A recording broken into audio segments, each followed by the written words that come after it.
Razer's latest update of their Blade 15 base model gives us pretty much the same stuff as last year's model, but with a better graphics card.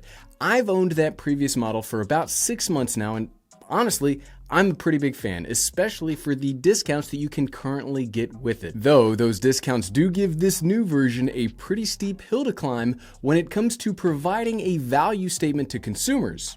So let's find out how this has held up in the week that I've been using it. So how has it? Is that proper English the way that I used it? Let's find out. What's up everyone? I'm the Everyday Dad, and if I can figure it out, you can figure it out. We touched it a little bit, so it's probably already messed up a little bit. There are no two ways about it. This is the current 2021 version of the Razer Blade 15. But I could just have easily have put the 2020 version here, and you wouldn't be able to tell the difference because, well, like I said in the intro, there isn't that much of a difference. Today what we are going to do is we're going to do our due diligence and follow up on this either way.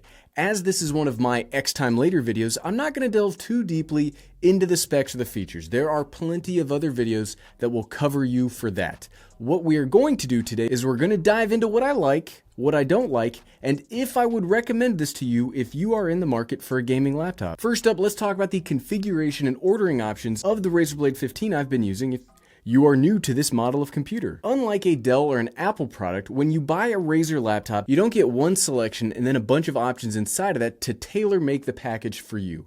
There are options. It's a little more confusing. You get graphics card and monitor choices, and I do wish their website was a little easier to navigate. If you just had that one option, like let's say the Razer Blade base model, which there is an advanced model too, leading to another layer of confusion. If you just had base and advanced, and then you were allowed to pick between those for like the graphics cards or the monitor you wanted, that would make it so much easier than having like 9 things that seem to say the same thing. It's a small thing to complain about, but look, I'm sorry, their website is not the most user-friendly. Okay, on to the base model 15. Now, I personally purchased the lowest end of the base model 15 because I think those lower end versions of a system, it really shows what kind of a value a company is trying to provide to us. So my personal Razer Blade 15 comes with a 6-core Intel 10750 processor, 6 gigabytes of DDR4 memory, a 512 gigabyte solid-state drive, and an NVIDIA RTX 3060 graphics card, with this monitor being a 144 Hz refresh rate full HD display. Now, this very solid package comes in at $1,699. You can take this base model to its maximum and get an upgraded RTX 3070 graphics card and a QHD display that has a 165 Hz refresh rate. It's pretty beefy. It will cost more. If you want an even better option for graphics and processor, you can get the Blade 15 Advanced model, which you can get the 8-core 10875 processor and the RTX 3080 graphics card. But, I mean, when you look at these two models, it's not wholly objectively better because Razer does this weird thing where the I/O options are different between the two models. We won't get into that here, but if you are deciding between the base or the advanced, pay attention to what you actually want the computer to do. That's enough about specs. As it's been a week of use, let's delve into the murky subjective world of personal preference. Ooh, it's scary stuff for a YouTube video, believe me, I know. And if you'd actually like to see these impressions in real time, like if you want to see me talk about this as it's happening, go ahead and follow me at Twitter. I talk about tech basically nonstop down on Twitter, and you can follow me on that in the link in the description. As I already like this style of computer, let's go opposite and kick it in the shins while starting off with the negatives. The first negative I have with the 2021 Razer Blade 15 base model base, say that 5 times fast, is there's been almost no innovation done here. Problems from the earlier models, they haven't really seemed to be addressed. There's no additional I/O. It's like I said in the intro, it's basically the same thing as my 2020 version. In fairness, Razer isn't the only company to do this, so I can't beat them up too badly for standard industry practice, and you are getting objectively more graphical power for the same price as last year model, but it's still kind of a meh upgrade. The next thing that I don't like is one of those negatives that hasn't been addressed, and probably ever, because every single Razer laptop that I've ever purchased does this. These laptops are the biggest fingerprint magnets I've ever seen. I thought the iPhone 12 Pro's stainless steel sides were bad, and okay, yes, they are bad for fingerprints, but within seconds of unboxing this laptop, it already had smudges all over it. Look, I love the brushed matte black look. I love it. It's legit one of my favorite looking laptops ever. But all of that good is almost immediately thrown out the window with how irritating it is to try and not allow this computer to look like I've been eating super oily potato chips all day long. I mean, there's a reason I have this microfiber cloth with me right now. Just to make this video, I had to spend 5 minutes cleaning the darn thing, and look how easy it is to get messed up. Just barely touching it, and you can already see fingerprints all over it. Ugh, okay, I can't. Hold on, we're pausing everything. I can't leave this like that. It's gonna drive me crazy. Okay, that's good enough. I think that'll be okay. That should be fine. And that sounded a little theatrical. I get it, but oh, it's so frustrating. And that's really, when it comes to the negatives, that's it. It's hard to find things that I don't like about the Razer Blade 15 that aren't issues with other gaming laptops or even Windows laptops in general. Yes, when under load, the fan will run, but at least it doesn't have that higher pitched fan noise that irritated me about the Asus G17. Yes, you'll lose a chunk of power if you aren't plugged into a wall, and yes, the battery life for a gaming laptop is fine, but it's only fine. And yes, 1,000 times yes, I wish this had one of the new Ryzen 5, 7, or 9 series of processors instead of Intel. Those new Ryzen chips are built on a higher-end chipset manufacturing process, and they are about as powerful as you can get in a laptop. No kidding, I'm pointing to the G17 right over there. That thing, while it's loud, is darn near as powerful as my custom-built Windows PC. If I had the option to pick between Intel and AMD, I will 100% pick AMD. Unfortunately, I don't get to pick here, so Intel it is. Well, Gary, if there aren't that many specific negatives, what are some things that you like about this laptop? If there's not that many dislikes, that means there's gotta be some things that you like, right? Well, first off, let's talk about that biggest difference between my older model and this model, the graphics card. From a practical standpoint, I haven't seen much of a difference. The computer still runs snappy, I don't have issues with too many browser tabs open, and playing games works basically the same, which is they work really well. This is a Windows laptop. I know some out there will want to see some numbers, so I ran the 3D Mark Time Spy benchmark on both laptops, and yes, you can easily see the difference in the GPU score on the 3060. For some clarification though, I always keep these machines in creator mode, which gives a small boost to the CPU power. There is also a GPU mode and a balance mode if you have specific needs that you'd like to have a little more oomph for, but I just always keep it in CPU mode because I need the CPU more than I need the GPU. But what I find weird is that even with both computers having the same CPU and in that same CPU mode, the 2020 version in 3D Mark does seem to do a little better.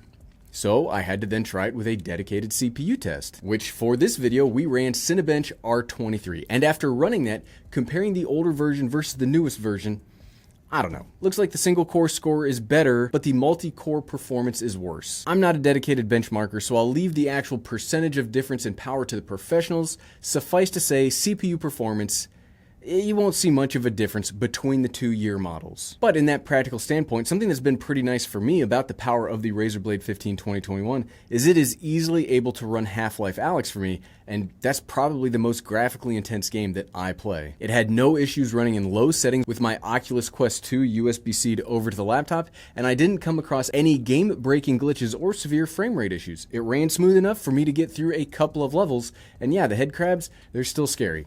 Those things terrify me every time I play the game. Gary, what really matters to you? And okay, as far as benchmarks go, what I really care about is how well does a laptop handle 4K video editing? You know, the thing that I do all of the time.